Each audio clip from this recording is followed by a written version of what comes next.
It is our privilege these days as a college and divinity school to have Mrs. Elizabeth Elliott Gren with us, sharing out of her experience and also from the Word of God. As I think of Elizabeth Elliott, I consider her as being a modern-day Apostle Paul. She was called to be a missionary. She was called to experience suffering so that she might know the grace of God. She was called to be a writer and to share her thoughts with believers who are struggling in their Christian faith.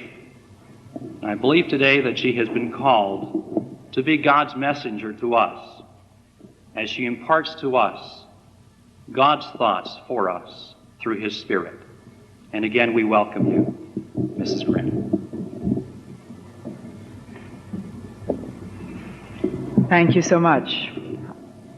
There are four things that I am thankful for, particularly this morning. First of all, thank you for coming back again, those of you that were here yesterday. Imagine coming twice. Secondly, Lars wanted me to say that we are very thankful that there was no fire in that number 4 building, because we found ourselves pennied in this morning. We shouldn't, I don't think, be grateful particularly to the group that claims credit. They call themselves the Lord's Disposal Team. If there had been a fire, they might have succeeded in disposing of the speaker. But third thing is that I'm grateful that there was an angel that did rescue us from prison. Somebody heard us banging.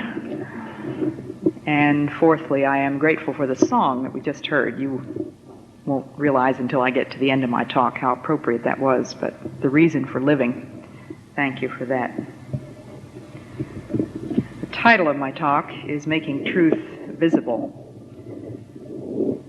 One of the things that Jim Elliot did when he was a college student was to sacrifice one of the most precious things that any college student can enjoy, and that is that hour of sleep in the morning before breakfast, which he gave up in order to spend time alone with his Bible and in prayer. When you pay a high price for something, you want to make sure you get the best out of it, and having paid the price of giving up that hour of sleep, Jim wanted to make sure that it wasn't wasted. And so he began a spiritual journal when he was a junior in college. We had as a speaker in chapel Dr. Stephen Olford. He was a very young man back then. I think he was about 27. And if you're anything like me, you will hardly remember any of the chapel speakers. I sat through 4 years of compulsory chapel, 5 days a week, and I could probably count the speakers that I remember on one hand, but I very well remember Dr. Olford. And one of the things that he said to us then was that we ought to be keeping a spiritual journal. And so Jim was one of the few, I suppose, who actually did something about it. And he started one. And those journals have been published almost unabridged under the title The Jim Elliot Journals. But one of the things that he wrote in there when he was 22 were these words: "He is no fool who gives what he cannot keep to gain what he cannot lose." Pretty succinct statement, isn't it? He is no fool who gives what he cannot keep to gain what he cannot lose. Think about what you've got that you can keep, for sure. There really isn't anything, is there? Nothing except Christ. Your assurance of salvation, you know you can keep. But everything else is up for grabs. Everything else is expendable, temporary, and highly dubious. So when you give up those things in order to gain what you can't possibly lose, in God's eyes, you're no fool. But of course, in the world's eyes, you are a fool indeed. First thing I'd like to point out under this heading, Making Truth Visible, is that witnessing means to show what we believe. It means not only to talk about it, but to demonstrate it in the way that we live. To make that truth visible. What we do speaks far more loudly than what we say.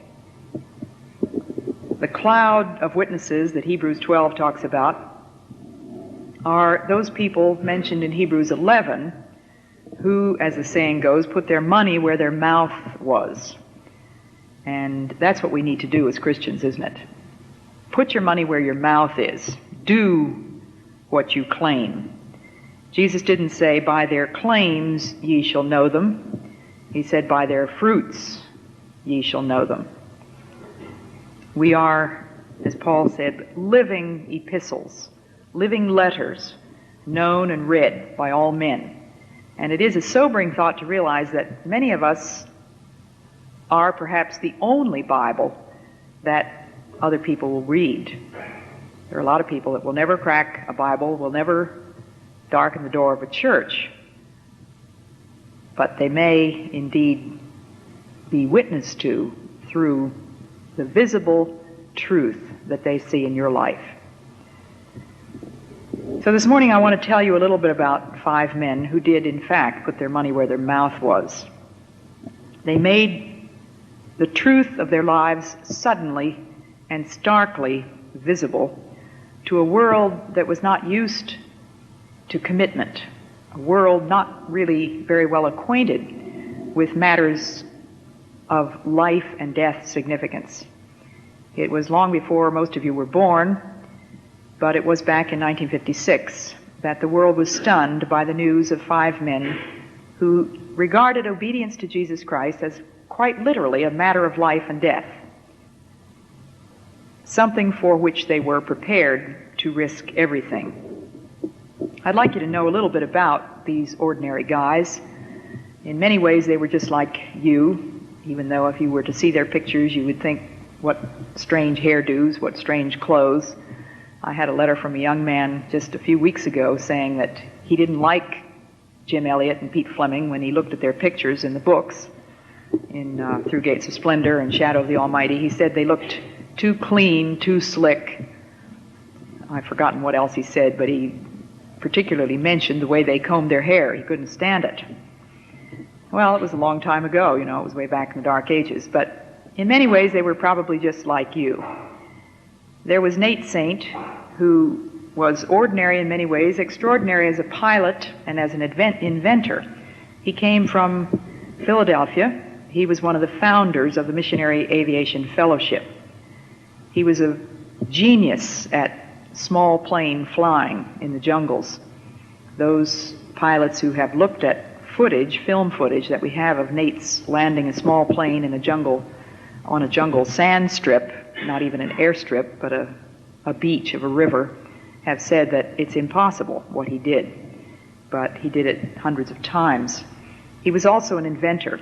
And when he went to Ecuador to start the first missionary flying program of Missionary Aviation Fellowship, he developed a hydroelectric system for the electricity of his house, and he developed something which he called the bucket drop, whereby he could circle in a huge circle of about 1 mile in diameter and drop a bucket from the plane to the ground.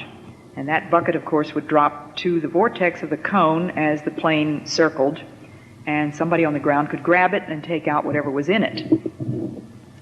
I'm told that aeronautical engineers have studied his plans for this on paper, and they say that there's no question that it won't work.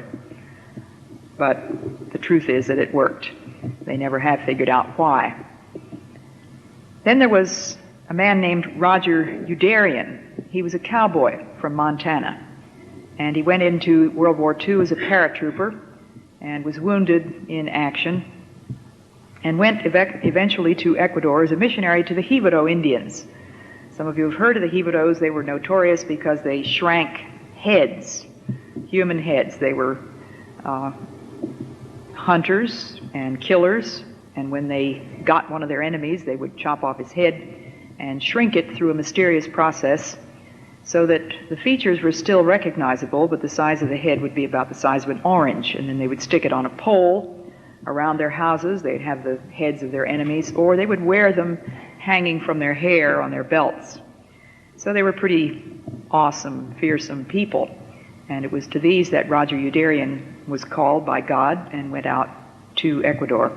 Then there was a young man who was very bookish, not what I would think of as missionary type at all. He had an MA in literature from the University of Washington and was planning to be a professor of literature.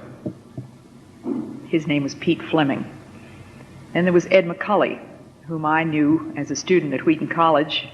He was a big football player and also a track star, which I'm told is a rather unusual combination. He was a man 6'3" or 4", and a very good runner and a very good football player. He was the president of his class. He was planning to become a politician, and all of us were convinced that Ed would make a very successful one, might even be president of the United States sometime. When he was a senior, Ed won the national championship in the Hearst newspaper oratorical contest, in which there were 20,000 contestants. Ed took first place. So he was an unusual guy, and when I think back over the men that I knew in college, I can think of no one who seemed to me less likely to become a missionary. He was too good to be a missionary. He was too handsome, for one thing, and missionaries aren't supposed to be terribly smart or terribly good-looking. At least they weren't in my book. They were people who couldn't really do anything else. They went to the mission field because they couldn't think of anything else to do. At least that seemed to be the truth about some of them. Anyway, Ed was a good friend of a man named Jim Elliot. I've told you a little bit about Jim. And Jim was a leader on the campus, too, in many ways, but he was also the kind of a guy that would be avoided sometimes by his classmates and other students because he was likely to go up to somebody in the dining hall line in the morning and say, "What did you get from the Lord this morning, buddy?" And, of course, it was a rare student that could come up with a very fast answer. Most of them hadn't gotten anything because they had just rolled out in time to get into the dining hall line before the door closed. And those who had read their Bibles weren't prepared with an answer for anything specific that they had gotten. Another thing that Jim would do would be to go up to a friend and say, "How come you're not going to the mission field, buddy?" And if he stuttered and stumbled around and said, "Well, I don't know, I'm really not too sure that I'm called," Jim's answer to that was, "You don't need a call, you need a kick in the pants." He took the view that a man who was not going to the mission field must prove that he was not called. It was much more difficult to prove that than it was to prove that he himself was called, because he said, after all, there is the inescapable calling, clearly in black and white, "Go into all the world and preach the gospel to every creature, baptizing them in the name of the Father and the Son and the Holy Spirit." And so Jim took that to mean him, unless he could come up with a very good excuse. And when his mother and others urged him to pursue the ministry that the Lord seemed to be opening up for him in the States, Jim's reply to that was, "I don't have a right to stay here in this country when God has given me the physical body capable of withstanding the rigors of the jungle or any other difficult place, and he has opened my eyes to the need of the foreign field, and I'm willing to go. What possible excuse could I think of for not going? And if 10 men are carrying a log and 9 men are on one end, which end are you going to help out on?" Of course, there's always plenty of ministry in this country, but if the disciples had taken the view that they had to finish the job in Jerusalem before they went to Judea and Samaria and the uttermost parts of the earth, they'd still be in Jerusalem. Nobody would have ever gotten any further than that. So that was the kind of a man Jim was. And when he was going to the mission field, he felt that God called people to go 2 by 2. And so he began to pray that God would give him a buddy to go along with him, since God had already made it clear to him that he was not to get married. He was to go out as a single man, because there's a lot of work that needs to be done on the mission field by people that are not burdened with a wife and children. And so he prayed for a buddy, and he thought maybe it was going to be Ed McCulley, even though Ed was already in law school by this time, preparing to be a politician. Ed had taken a job as a night clerk in a hotel in order to spend his time studying at night and making some money at the same time. And Jim went to visit him on one of those nights, and he said, "You ought to be reading your Bible some of this time." Well, Ed came from a very strong Christian family. He knew his Bible backwards and forwards, but he really wasn't spending a whole lot of time reading it. And Jim's words sank in for some reason, And he began to read his Bible. And another time, Jim went and said to him, "Hey, buddy, how come you're not going to the mission field?" And the usual discussion ensued. Well, to make a long story short, Ed decided to go to the mission field. He gave up law school, he gave up his ambitions for politics, and he decided to go to Ecuador. And so Jim thought maybe his prayers were answered for a buddy to go along with, but then Ed disappointed him by getting married. And so Jim began to pray for another friend, and he thought of his buddy Pete Fleming, whom he had known in Seattle. So he went up to Seattle and he saw Pete, and he said, "How come you're not going to the mission field?" And of course Pete gave him the answer that he had been giving everybody, that he was going into the academic world, he had his master's degree, he was going for a doctorate, etc., etc. But the long and the short of it is that Pete decided to go to the mission field. I don't want to give the impression that those are the only reasons. I'm not even sure that those are the most important reasons. I just know that Jim did ask each of them to go. And the end of the story is that they went. Nate ended up in a place called Shelmetta, opening the missionary aviation program there. Raj in the southern jungle, southeastern jungle of Ecuador with the Jivaros. Pete, Ed, and Jim all worked with the Quichuas. These are the modern descendants of the Incas. And Jim and I were married after he had been working with the Quichuas for a year, and I had been working in another section of the jungle with the Colorados. And one day in 1955, Nate flew into our station with the usual food and mail and other things, gasoline, things that he brought into our station on a regular basis, and also with a tremendously exciting piece of news, which was that he had just discovered an Auca house. The Aucas were a tribe known to be savages, known to be naked, and almost nothing else was known about them because nobody had ever gone in there and come out alive. The Shell Oil Company had sent in 12 employees, all of whom had been speared to death. And so for years, missionaries had been praying about these Indians, that somehow the Lord would open a door for the gospel to go in there. And Jim was one who had been praying, even before he went to Ecuador. He had prayed that if it was God's will to send him to a place where Christ had never been named, he was willing to go, and specifically to go to the Aucas, if that was God's plan for him. Many times in Nate's years of flying, he had seen Auca houses which were abandoned, roofs rotting, no plantations visible, no people nearby.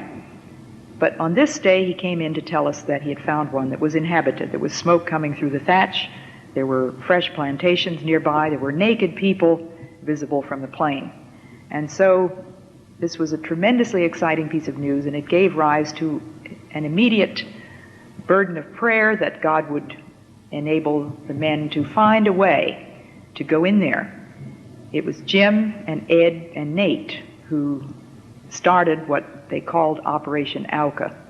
They began to pray, they began to plan together, and Nate decided that the little pod that he had constructed underneath the wing of his plane for dropping parachutes would work fine for dropping gifts to these Indians. And if they dropped gifts on a regular basis over a period of weeks or months, perhaps their hostility would be broken down, and they would be prepared to receive some visitors face-to-face on the ground. And so they began in October of 1955 this program of dropping gifts. By the time a couple of months had gone by, they had asked 2 other men to join them, and these men were Raj and Pete. It was in January of 1956 that the men believed that God's time had come. They had received not only signs of friendship in the form of gestures, the Indians gesturing to them to come down, and Nate was so skilled at flying that he could get right down low enough to actually see the expressions on their faces. And week after week, he would see the people out there holding the gifts that he had dropped to them the week before, smiling, gesturing, yelling, of course, things that they couldn't hear or understand. But they began to believe that God was answering their prayers, that their hostility would be broken down, and that it was time to go in there. One day, we received gifts in exchange. The Indians had not only taken things out of the bucket that Nate dropped. Sometimes he dropped things from parachutes. Sometimes he dropped the bucket that I described. And on one occasion, we received a comb and a feather fan. And the next week, we received a live parrot, complete with a half-eaten banana in the little basket. in the bucket, and then we received a cooked monkey leg. And so we believed that they were indeed ready for things that they couldn't hear or understand, but they began to believe that God was answering their prayers, that their hostility would be broken down, and that it was time to go in there. One day we received gifts in exchange. The Indians had not only taken things out of the bucket that Nate dropped. Sometimes he dropped things from parachutes, sometimes he dropped the bucket that I described, and on one occasion we received a comb and a feather fan, and the next week we received a live parrot complete with a half-eaten banana in the little basket in the bucket, and then we received a cooked monkey leg. And so we believed that they were indeed ready to be friendly and to receive these missionaries. And so in January of 1956, the 5 men agreed that God's time had come. All of them and all of us wives had been praying for God's clear direction, that God would stop us if we were making any mistakes or running ahead of him. We prayed over every single detail of the plans, and in January the men left to go down to a little sand strip that Nate had found from the air on which he could land the plane. Jim had prefabricated a tree house. Nate flew it in piece by piece and flew the men in one at a time, landing on a 200-meter soft sand strip, which was in itself almost miraculous. And they set up a camp. On the evening of their departure, they sang together a hymn by Edith Cherry, "We rest on thee, our shield and our defender. We go not forth alone against the foe." They had what appeared to be a completely friendly contact about 5 days after they set up their camp. 3 Aucas suddenly appeared out of the jungle, 2 women and 1 man. They talked, they gesticulated, they assumed that the missionaries understood them, which of course they didn't. And they even ate the food that the missionaries gave them, things like hamburgers, which they'd certainly never seen before, and bread. And then the man was so completely at ease that he accepted a ride in the airplane. And Nate flew him over his village. He was able to let the people on the ground know that he was in the plane. He shouted to them. Nate had worked out a radio, some kind of a telephone system that could actually broadcast from the plane. And so this man, whom the men nicknamed George, shouted to his people and told them that everything was fine. We assume that's what he told them. Anyway, it looked as though things were working beautifully. That was on a Friday afternoon, and on the following Sunday afternoon, Nate radioed to his wife that he had just flown again over the Auca village. He had seen 10 people on their way toward the men's camp, and he was very excited, and he said, "We'll call you again at 4:30 this afternoon." And at 4:30 there was nothing on the radio. We didn't know whether perhaps the radio had malfunctioned, or perhaps the men had even received an invitation to go into the Auca village with the Indians, and so we wives waited, of course, anxiously for word from them.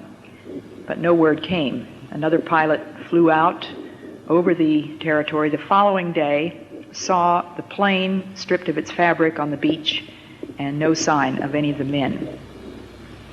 It was 5 days later that a ground party made up of missionaries, Ecuadorian soldiers, and Quechua Indians reached the men's camp and found that all 5 of the men had been speared to death. I'd like you to think about what it means to make truth visible. Think about the words that Jim had written in his journal. They were just words, weren't they? He is no fool who gives what he cannot keep to gain what he cannot lose. He hadn't paid a very high price for that truth. The words were true, and the words were prophetic. Jim could not have imagined that 6 years later he would bleed to death on the point of an Auca spear. But he did mean what he said, and his commitment was total to Jesus Christ. The world was dumbfounded. The news went around the world very quickly. This was in the days of television's infancy, and perhaps that's one reason why so many people heard about it and were so startled. Nowadays, I don't know what it would take to startle any of us. We're so calloused by the mass media. But at any rate, this seemed to make a tremendous impact. There were stories in all the newspapers and the leading magazines of the world Reader's Digest, Time magazine, Life magazine. And Life sent a photographer to Ecuador at the time when we knew that the men were missing, before they were actually discovered dead. His name was Cornel Kappa. He's a good friend of mine now. But he'd hardly ever heard of missionaries. He was not a Christian. He was a Jew, and not even a religious Jew.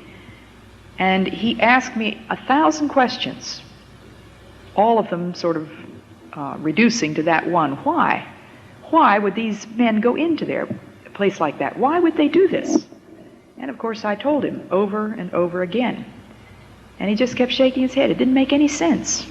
And while he was there, you can imagine, a number of missionaries witnessed to him and tried to make a Christian out of him.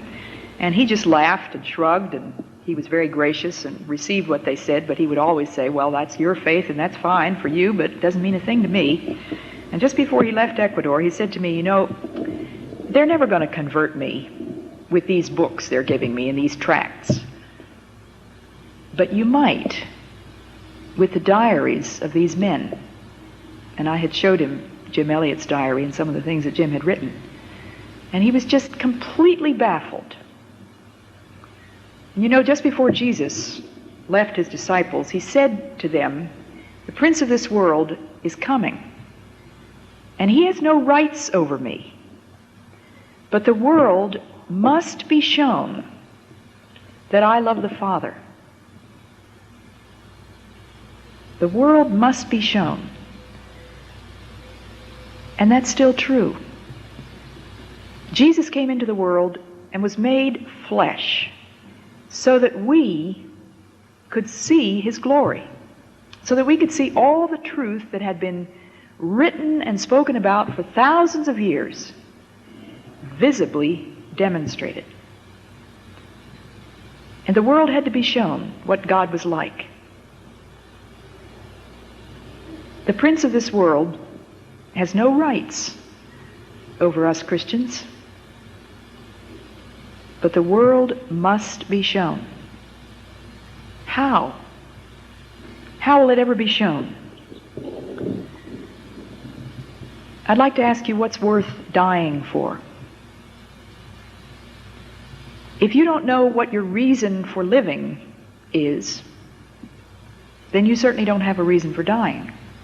Because nothing is worth dying for that isn't worth living for. It says in 1 John 2:17, the world and all its passionate desires will one day disappear, but the man who is following the will of God is part of the permanent and cannot die. The world's judgment on these 5 men was that they were blankety-blank fools. They had to be out of their tree to go down into a place like that. Didn't they know what the possibilities were? Of course they did. What a waste, some of them said. But of course we look at things invisible. We live on 2 levels as Christians. Faith is a 2-world word. We look at the visible and we interpret it in terms of the invisible. The world doesn't have anything to go by but the visible. But there were some who saw the truth of God lived out through the death of those men.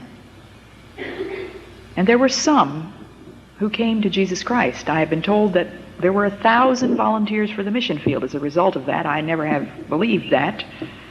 Maybe there were 1,000 volunteers. I don't think 1,000 people actually went. But there are literally hundreds who have told me that no book outside of the Bible has so deeply influenced their lives as the story of Jim Elliot, Shadow of the Almighty. Hundreds have told me that. What was so different about him? He was quite an ordinary guy in a lot of ways. I know. I was his wife. Very down to earth, very hearty. One of the things he wrote in his diary was, wherever you are, be all there. Live to the hilt every situation you believe to be the will of God. And he did that. But think of those words. He is no fool who gives what he cannot keep to gain what he cannot lose. A witness is somebody who believes something and is willing to demonstrate it. Have you seen something? Do you know something? that the world doesn't know? How much is it worth to demonstrate it? I hope there are some this morning who are asking themselves, what do I really believe? What am I absolutely sure about? Paul said, I know whom I have believed, and I am absolutely sure that he is able to keep what I have committed to him. What are you sure about? And what difference does it make? Does it make a difference in your life? Is it worth living for? Then it's worth dying for. God bless you.